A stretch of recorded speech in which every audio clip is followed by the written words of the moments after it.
Bismillahirrahmanirrahim. Assalamualaikum warahmatullahi wabarakatuh.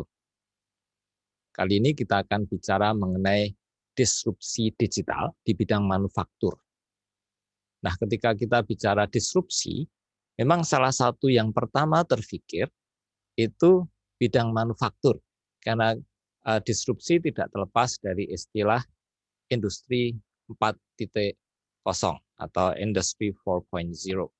Nah, untuk itu kita akan melihat dulu apa yang dimaksud dengan industri 4.0.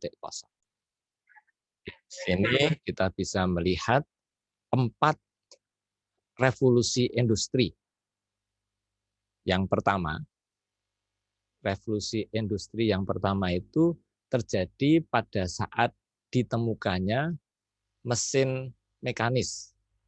Misalkan kalau Anda ingat James Watt itu ya, dia menemukan mesin mekanis bertenaga uap. Ini sebelum itu pun sudah ada revolusi industri tahun 1784 dengan ditemukannya mesin, walaupun sifatnya belum pakai tenaga uap atau apalagi tenaga listrik, hanya diputar saja seperti mesin pemintal. Kemudian revolusi industri kedua itu terjadi ketika ada assembly line atau ban berjalan.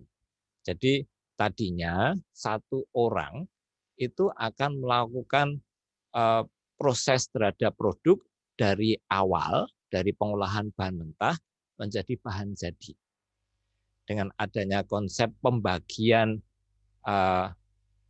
tenaga kerja dan konsep produksi massal, maka ada pemilahan. Ada orang, misalkan dalam produksi mobil, ada orang yang khusus masang skrup pada bagian chassis, ada orang yang khusus memasang jendela, dan sebagainya. Sedangkan sebelumnya, itu satu tim, satu kelompok orang, itu mengerjakan penyelesaian mobil sejak awal hingga barang jadi.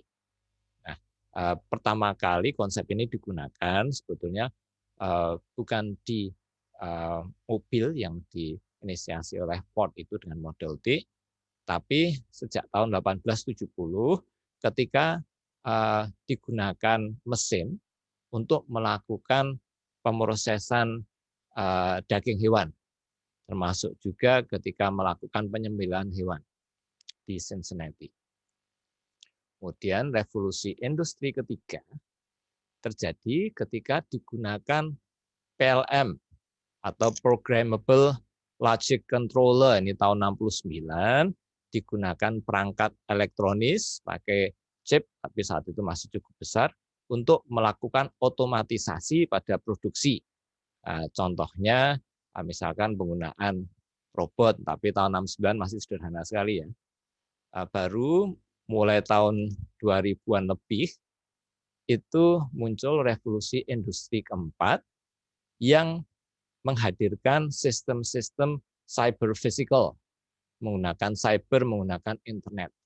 Sehingga robot-robot yang sudah ada pada industri ketiga ini mulai tidak hanya melakukan otomatisasi, tapi terhubung dengan berbagai perangkat. Sehingga perangkat-perangkat handphone kita, perangkat komputer yang ada di pabrik itu saling berhubungan satu sama lain. Nah, tentunya yang berubah itu tingkat kompleksitasnya. Semakin besar fase industrinya, semakin kompleks sistemnya. Dan tidak hanya proses produksi saja, tapi ada lingkungan yang menyelingkupi industri 4.0. Lingkungannya yang paling luar ada tentunya internet, ada internet data. Data saling ditransferkan dari satu tempat ke yang lain. Internet of people, jadi orang saling berhubungan dengan internet. Kemudian pelayanan dilakukan dengan internet, dan ada internet of things, yaitu perangkat-perangkat, sensor-sensor misalkan, yang sudah tersemat microprocessor. Dan juga bisa berhubungan ke jaringan, pakai misalkan Wi-Fi atau Bluetooth. Bisa juga seperti microwave atau misalkan kulkas atau AC itu juga sudah terhubung ke jaringan internet, itu Internet of Things. Kemudian di tengah-tengahnya itu smart factory kita. Factory, pabrik yang smart, yang dia berjalan secara otomatis, dia langsung terhubung ke jaringan. Jaringannya yaitu tadi ada jaringan sensor-sensor, jaringan data, jaringan orang, dan jaringan layanan. Kemudian dia itu memfasilitasi adanya smart building. Smart building ini rumah atau gedung yang bisa mengendra kondisinya. Misalkan ketika hari panas, misalkan nanti penutup jendela itu bisa menutup sendiri, atau warna kaca di jendela bisa berubah semakin gelap, misalkan, atau nanti otomatis AC akan hidup. Kemudian ada smart home, konsep yang kurang lebih sama, tapi tersematkan pada rumah. Ketika kita masuk rumah, nanti otomatis AC hidup, lampu hidup, kemudian kita tinggal bilang, turn on my favorite television show, misalkan. Itu nanti kita tinggal bicara, otomatis TV-nya juga akan mencari program yang dimaksud. Social web, kita sering menggunakan berbagai aplikasi untuk sosial media. Business web, untuk masuk jaringan e-commerce. Smart logistics, ketika kita bisa mengirim barang dengan mudah dan posisi barangnya langsung ketahuan juga. Smart grid, ini terkait dengan utilitas, terkait dengan sistem kelistrikan yang smart. Jadi ketika ada satu bagian dari jaringan listrik mati, atau ada generator listrik yang tidak berfungsi, nanti bisa dialihkan ke yang lain. Bahkan kita bisa memproduksi listrik sendiri dan hasil listriknya bisa dijual ke PLN misalkan. Dan smart mobility dengan berbagai perangkat mobile kita, dengan handphone, dengan tablet, dan seterusnya. Nah, ini lingkungan dari industri 4.0 yang tentunya harus dipertimbangkan dan juga dimanfaatkan ketika kita membuat smart factory, membuat pabrik yang cerdas, menggunakan teknologi Internet of Things, Big Data, dan sebagainya. Kemudian di dalam spesifik industri manufaktur, itu ada banyak sekali perubahan kondisi yang menyebabkan ada pergeseran pada kemampuan perusahaan manufaktur untuk menyediakan produk, untuk mengelola rantai pasokan, dan untuk melayani pelanggannya. Jadi harus ada perubahan. Karena di lingkungan perusahaan ada perubahan, perusahaan pun juga harus mengikuti perubahan ini. Yang pertama, ada customized demand. Jadi permintaan konsumen itu akan sangat beragam. Bahkan bisa dikatakan setiap produk itu seharusnya bisa berbeda-beda tergantung permintaan konsumen. Nah, konsep ini sebetulnya sudah digunakan oleh Michael Dell dalam perusahaan Dell. Jadi Dell ini perusahaan komputer, dia tidak sekedar menyediakan paket-paket komputer yang sudah ada seri seperti perusahaan lain gitu ya, sudah kalau seri A nanti isinya prosesornya ini, RAM-nya ini, dan sebagainya. Tapi pembeli bisa secara rinci mendeskripsikan, menspesifikasikan apa yang diinginkan dari komputernya. Sehingga bisa jadi setiap barang yang dikirim ke konsumen beda dengan yang dikirim ke konsumen yang lain.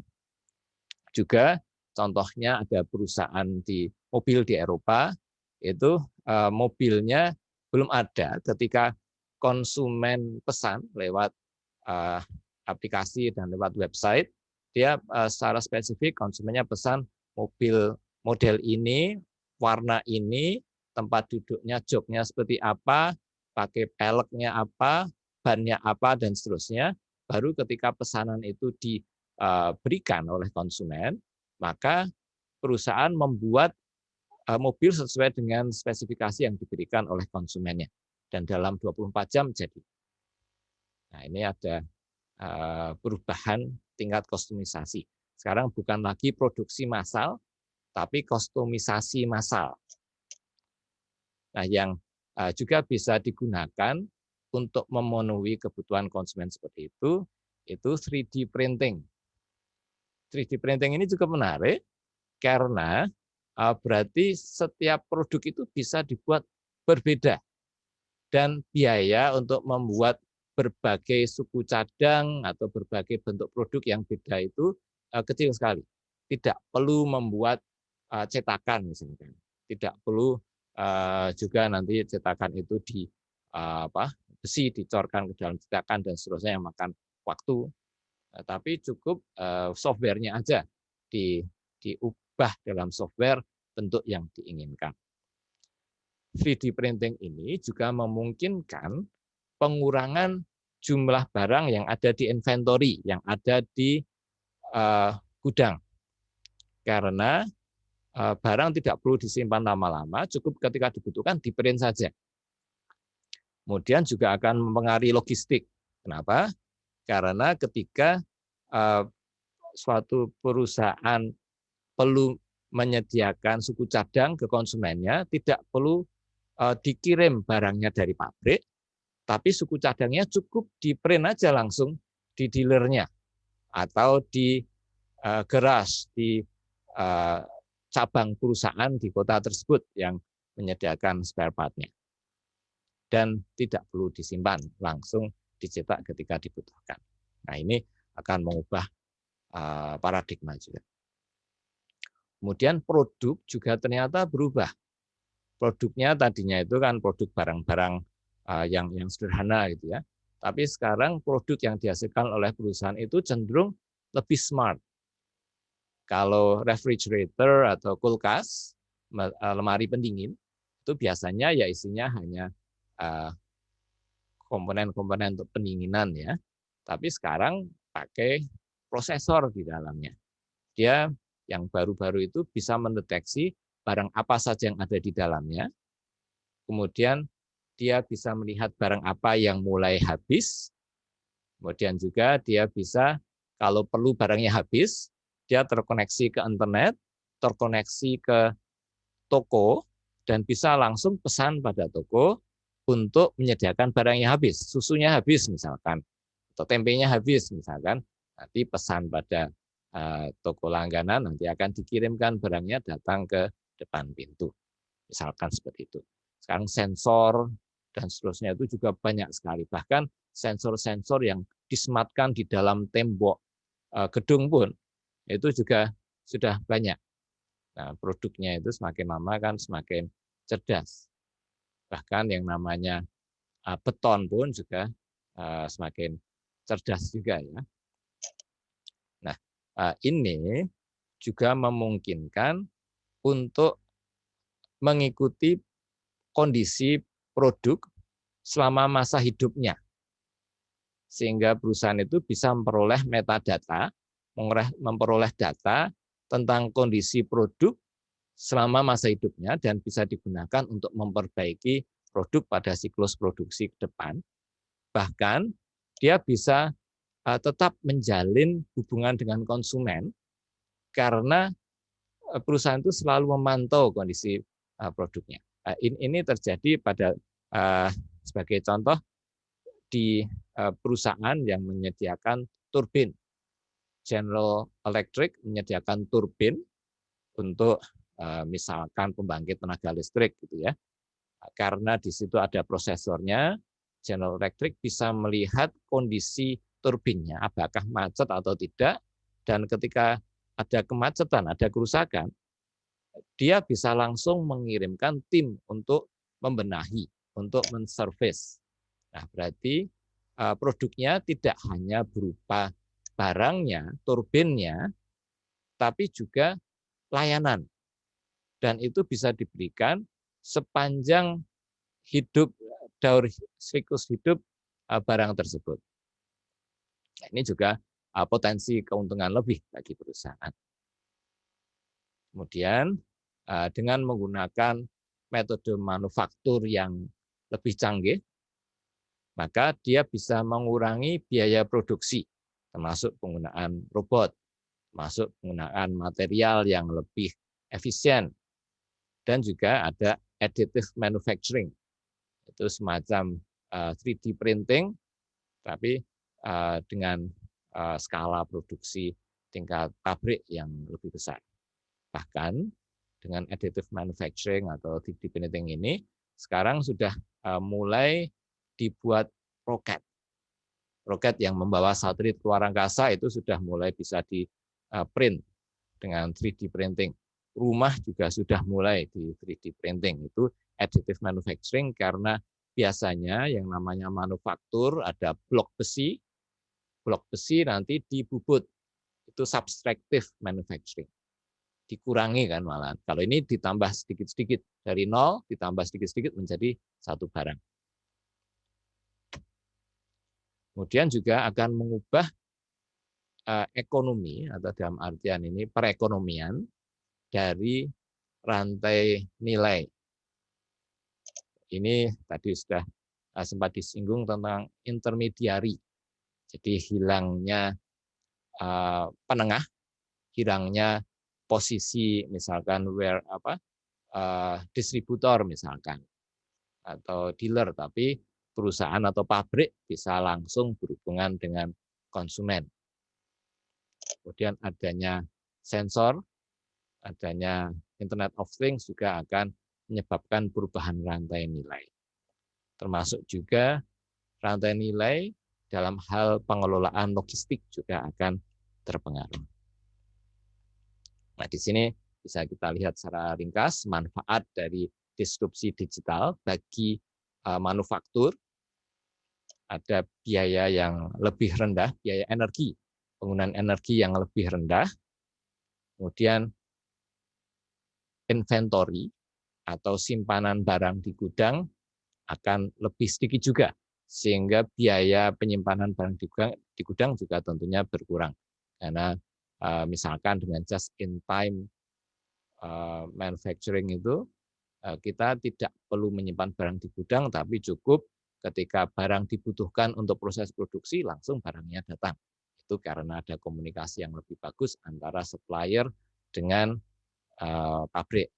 Bisa juga dengan 3D printing tadi, langsung dicetak di tempat. Pabrik tidak perlu mengirimkan dengan biaya besar ke Papua misalkan, tapi cukup di Papua itu nanti di-print saja spare part-nya. Kemudian biaya untuk mengontrol kualitas juga semakin rendah. Kemudian downtime itu waktu tunggu juga semakin kecil karena barang selalu tersedia, tinggal disediakan di print tadi. Biaya perawatan juga lebih rendah dan tentunya biaya SDM juga berkurang karena menggunakan robot, menggunakan otomatisasi. Dan di sini kita bisa melihat juga dalam perspektif lain, Industri 4.0 tadi didukung, jadi Anda masih ingat adanya cyber physical systems, ini mencakup misalkan mobilitas yang lebih tinggi karena kita menggunakan handphone untuk bekerja, bisa work from home juga misalkan. Ada real time analysis, data yang banyak itu langsung bisa dianalisis secara terus-menerus, tidak perlu nunggu nanti laporannya laporan harian, bahkan mingguan atau bulanan. Virtualisasi, nah ini merupakan suatu proses yang tidak perlu menggunakan misalkan kita akan menggunakan program untuk Apple iOS, tapi di bawah Windows misalkan. Jadi bisa dibuat secara virtual, ada namanya emulator. Atau misalkan kita melakukan perhitungan tingkat tinggi, tapi menggunakan pangkat rendah karena perhitungan yang cepat itu dilakukannya di server. Misalkan kita mau menghitung perubahan cuaca pakai handphone, bisa aja. Karena sebetulnya proses itu tidak terjadi di handphonenya, tapi proses itu perhitungannya terjadi di server yang jauh lebih kuat kemampuannya. Ada cloud computing, segala sesuatu bisa berjalan, disimpan, diproses di internet. Ada mesin yang lebih cerdas, menggunakan kecerdasan buatan. Big data, yang memungkinkan pengolahan jumlah data yang misalkan setiap detik diantri jutaan data pun bisa tetap dikelola dengan big data.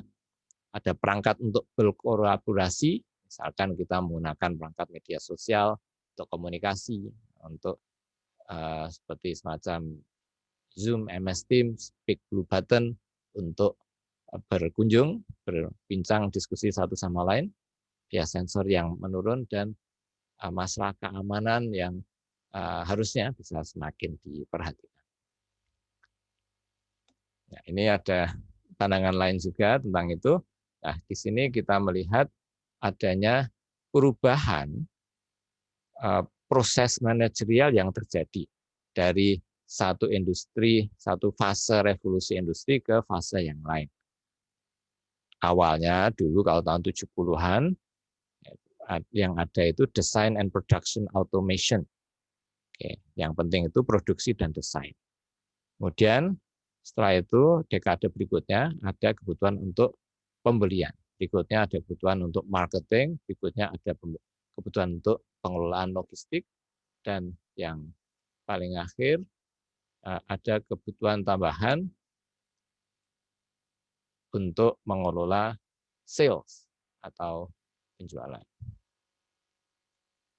Kemudian di sini kita bisa melihat dampak disrupsi. Jadi kita jangan melihat disrupsi ini sebagai sesuatu yang mengganggu, tapi kita sebagai perusahaan manufaktur ya perlu melihat disrupsi digital ini sebagai suatu peluang, sesuatu yang harusnya kita bisa tanggapi dengan baik dan memperoleh lebih banyak revenue, lebih banyak pendapatan.